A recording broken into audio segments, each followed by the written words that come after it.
গাজীপুরে বকেয়া বেতনের দাবিতে শ্রমিক বিক্ষোভ, মহাসড়কে চলাচলে বিঘ্ন। আসসালামু আলাইকুম। আশা করি পুরো নিউজটি শেষ পর্যন্ত শুনে যাবেন এবং আমাদের এই ইউটিউব চ্যানেলটি সাবস্ক্রাইব করে পাশেই থাকবেন। বকেয়া বেতনের দাবিতে গাজীপুরে একটি সোয়েটার কারখানার শ্রমিকেরা বিক্ষোভ মিছিল করেছেন।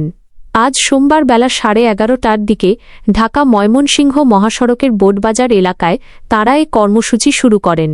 পরে বেলা 3টার দিকে তারা সড়ক থেকে সরে যান।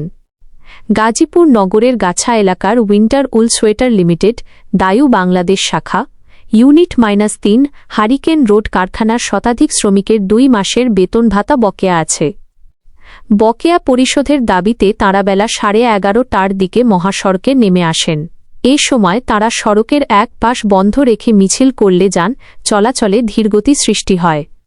মিছিল চলাকালে শ্রমিকদের বেতন চাই ও বকেয়া বেতন দিতে হবে এমন স্লোগান দিতে দেখা যায়। গাছা থানার ভারপ্রাপ্ত কর্মকর্তা ওসি মো. মনিরুজ্জামান বলেন, শ্রমিকেরা শান্তিপূর্ণভাবে মহাসড়কে অবস্থান নিয়ে বিক্ষোভ করেছেন। এতে যান চলাচল পুরোপুরি বন্ধ হয়নি, তবে ধীরগতিতে চলেছে। ঘটনাস্থলে আইনশৃঙ্খলা রক্ষাকারী বাহিনীর সদস্যরা মোতায়েন করা হয়। মালিকপক্ষ ও শ্রমিকদের মধ্যে আলোচনা করে বেতন পরিশোধের আশ্বাস দিলে বেলা 3টার দিকে তাঁরা মহাসড়ক ছেড়ে দেন।